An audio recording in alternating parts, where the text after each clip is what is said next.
Global পয়েন্টের পক্ষ থেকে আপনাদের সবাইকে স্বাগত জানাচ্ছি। ইরান যুক্তরাষ্ট্রের মধ্যকার সম্পর্ক কি এবার কেবল কথার মধ্যে সীমাবদ্ধ থাকছে, নাকি মধ্যপ্রাচ্যের পরিস্থিতি আরো জটিল কোনো দিকে এগোচ্ছে? এই প্রশ্ন নতুন করে সামনে এসেছে, কারণ সাম্প্রতিক সময়ে মধ্যপ্রাচ্য অঞ্চলে যুক্তরাষ্ট্রের সামরিক উপস্থিতি বাড়ানোর তথ্য সামনে এসেছে, যার মধ্যে রয়েছে শক্তিশালী বিমান বাহিনীর রণতরীর মোতায়েন। আন্তর্জাতিক সংবাদ মাধ্যম রয়টার্স, অ্যাসোসিয়েটেড প্রেস এবং যুক্তরাষ্ট্রের প্রতিরক্ষা দপ্তরের তথ্যে জানা যাচ্ছে, যুক্তরাষ্ট্র তাদের একটি ক্যারিয়ার স্ট্রাইক গ্রুপকে রেড সি এবং ইস্টার্ন মেডিটেরিয়ান অঞ্চলে অবস্থান করিয়েছে। এই মোতায়েনের মূল উদ্দেশ্য হিসেবে বলা হচ্ছে আঞ্চলিক স্থিতিশীলতা বজায় রাখা, বাণিজ্যিক জাহাজ চলাচলের নিরাপত্তা নিশ্চিত করা এবং মিত্র দেশগুলোর প্রতি সমর্থনের বার্তা দেওয়া। এখানে গুরুত্বপূর্ণ একটি বিষয় হলো, এখন পর্যন্ত কোনো নির্ভরযোগ্য সূত্রই নিশ্চিত করেননি যে যুক্তরাষ্ট্র সরাসরি ইরানের বিরুদ্ধে কোনো সামরিক পদক্ষেপের সিদ্ধান্ত নিয়েছে। বরং পেন্টাগনের পক্ষ থেকে স্পষ্টভাবে বলা হয়েছে, এই উপস্থিতি প্রতিরোধমূলক এবং সতর্কতামূলক অবস্থানকে জোরদার করার অংশ। আপনারা হয়তো লক্ষ্য করছেন, সাম্প্রতিক সময়ে কয়েক মাসে মধ্যপ্রাচ্যে বিভিন্ন স্থানে সংঘর্ষপূর্ণ পরিস্থিতি তৈরি হয়েছে।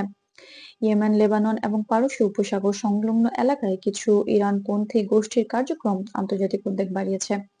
এ প্রেক্ষাপটে যুক্তরাষ্ট্র তাদের সামরিক সক্ষমতা দৃশ্যমান রাখতে চাইছে বলে বিশ্লেষকরা মনে করছেন। ইরানের প্রতিক্রিয়াও এই বিষয়ে নজর কেড়েছে। দেশটির সরকারি গণমাধ্যম যুক্তরাষ্ট্রের এই পদক্ষেপকে চাপ সৃষ্টি করার চেষ্টা হিসেবে উল্লেখ করা হলেও এখন পর্যন্ত তেহরানের পক্ষ থেকে সরাসরি কোনো সামরিক পাল্টা পদক্ষেপের ঘোষণা আসেনি।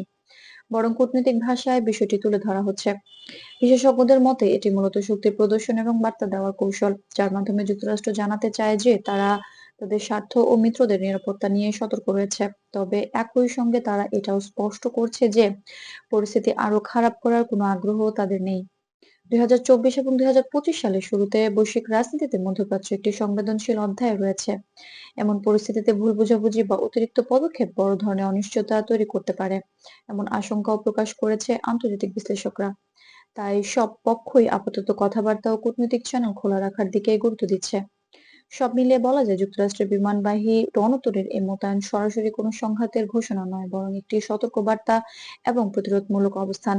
ভবিষ্যতে পরিস্থিতি কোন দিকে যাবে তা অনেকটাই নির্ভর করবে সংশ্লিষ্ট দেশগুলোর সিদ্ধান্ত ও সংযমের উপর। গ্লোবাল পয়েন্টের পক্ষ থেকে আজকের বিশ্লেষণ এতটুকুই। এ ধরনের আন্তর্জাতিক গুরুত্বপূর্ণ খবর পেতে আমাদের চ্যানেলটি সাবস্ক্রাইব করুন। ভিডিওটি ভালো লাগলে লাইক দিন আর আপনার মতামত কমেন্টে জানাতে ভুলবেন না।